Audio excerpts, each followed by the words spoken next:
여주동행 바나바 라이프 오늘의 여바라 시간입니다. 오늘도 여주동행을 통해 주님의 양육을 받는 시간, 예레미야 48장 1절에서 25절의 생명의 삶 묵상 나눔을 영광에서 내려와 메마른 데 앉으라 라는 묵상의 주제로 묵상 나눔 시작하도록 하겠습니다. 먼저 본받아야 할 모본의 말씀부터 나누기를 원합니다. 오늘의 묵상 말씀에서 주님이 주시는 모본의 말씀은 현세적인 소유와 만족을 만끽하며 누리는 세상의 끝, 결국 하나님이 없는 세계에는 파멸을 맞게 된다 하는 모본의 말씀이 되겠습니다. 그래서 오늘의 묵상은 이 팔레스틴 영토 저 남쪽에 아주 비교적 비옥한 평지에서 평화롭고 안락한 생을 누리는 모압 족속에 관한 예레미야를 통한 하나님의 심판의 메시지가 되겠습니다. 자, 1절 말씀입니다. 모압에 관한 것이라 만군의 여호와 이스라엘의 하나님께서 이와 같이 말씀하시되 오호라 느보여 그가 유린당하였도다. 기랴다임이 수치를 당하여 점령되었고 마스갑이 수치를 당하여 파괴되었으니. 참 그리도 평화롭고 아주 목가적 환경인 모압 족속에게 역시 하나님의 심판의 도구로 쓰임받는 바벨론의 칼이 다가오고 있는 것입니다. 그래서 그 모압을 향한 바벨론의 칼은 점점점 점층법을 동원해서 유린, 수치, 점령, 파괴의 의미로 다가오는 것입니다. 3절과 4절 말씀이에요. 호로나임에서 부르짖는 소리여 황폐와 큰 파멸이로다. 모압이 멸망을 당하여 그 어린이들의 부르짖음이 들리는도다. 드디어 이제 모압에게 그 심판의 칼날이 다그쳤습니다. 그 파멸은 저 북쪽 모압 북쪽 지역에서부터 남쪽 전역에 이르기까지 이제 그 침략의 행위는 자행되었고요. 심지어는 어린아이들조차 보호의 그리고 보육의 사각지대에서 부르짖게 될 것이다 말씀하고 있습니다. 그러므로 우리는 오늘 묵상 속에서 우리의 현세적인 안위가 있다고 해서 우리는 결코 만족하고 자족해서는 안 될 것입니다. 왜냐하면 현세적 만족만 누리다가 하나님이 없이 내일의 파멸이 덜컥 우리에게 찾아올 수 있다는 것을 우리 하나님의 자녀들은 알아서 경성함을 오늘 하루에 우리의 모본의 음성으로 듣는 것입니다. 자, 이어서 두 번째로는요, 순종해야 할 지시의 말씀 또 나누기를 원합니다. 이처럼 하나님의 징계가 임하게 되는데 하나님의 징계에는 참 분명한 원인이 있는 것입니다. 자, 6절과 7절 말씀이에요. 도망하여 내 생명을 구원하여 광야의 노간주 나무 같이 될지어다. 내가 내 업적과 보물을 의뢰함으로 너도 정복을 당할 것이요 그모스는 그의 제사장들과 고관들과 함께 포로되어 갈 것이라.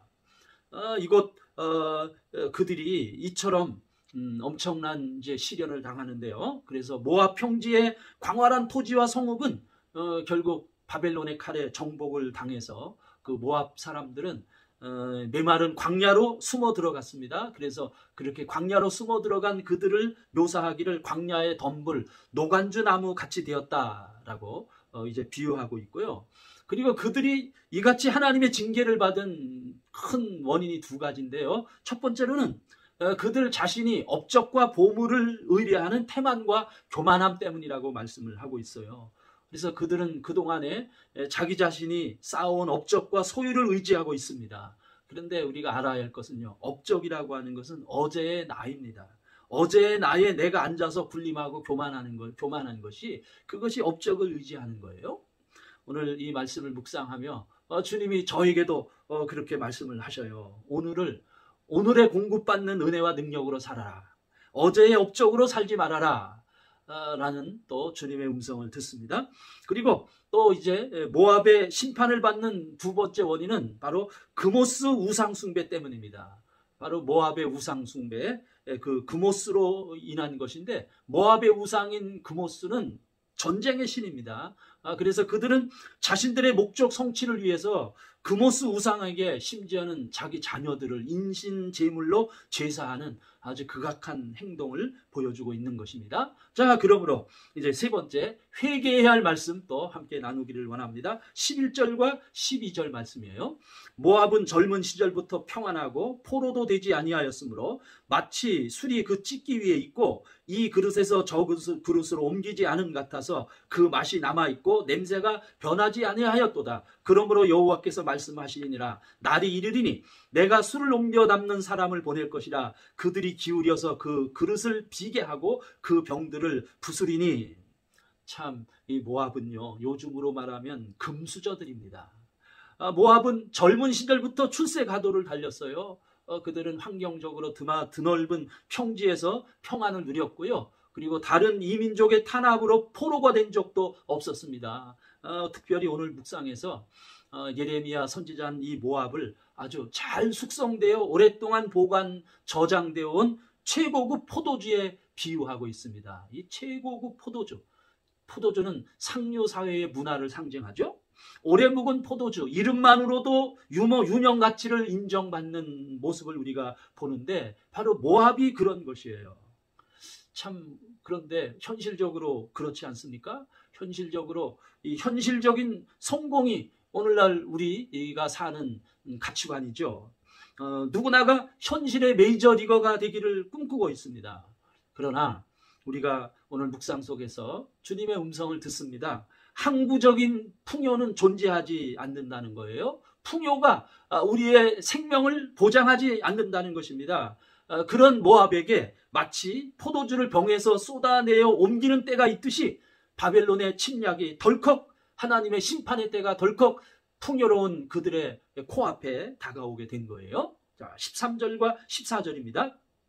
이스라엘 집이 베델을 의뢰함으로 수치를 당한 것 같이 모압이 그못으로 말미암아 수치를 당하리로다. 너희가 어찌하여 말하기를 우리는 용사요 능란한 전사라 하겠느냐.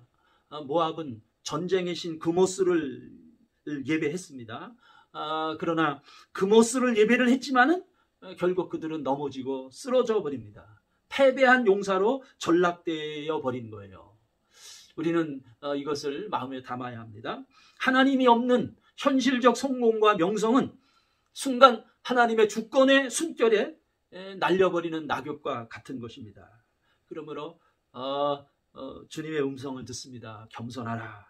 하나님의 지혜를 구하라. 라고 하는 주님의 음성을 듣는 것입니다. 이제 마지막으로요. 주님, 제게 더 하실 말씀은 있으신지요? 이렇게 여쭈었습니다. 오늘 묵상에서 심판의 주권자 되신 하나님은 예레미야를 통해 모압에게 전하고 싶은 분명한 메시지가 있는데요. 그 메시지가 우리를 향한 주요한 메시지가 되겠습니다. 18절 읽도록 하겠습니다. 디본의 산은 따라 내 영화에서 내려와 메마른 데 앉으라. 모압을 파멸하는 자가 올라와서 너를 쳐서 내 요소를 깨뜨렸음이로다. 분명히 모압을 향해서 이렇게 말씀하세요. 내 영광에서 내려와 메마른 곳에 앉으라. 여호와는 명하고 있는 것입니다. 그리고 20절 말씀이에요. 모압이 패하여 수치를 받나니 너희는 울면서 부르짖으며 아르논 가에서 이르기를 모압이 황폐하였다 할지어다. 곧 너희는 울면서 부르짖으라.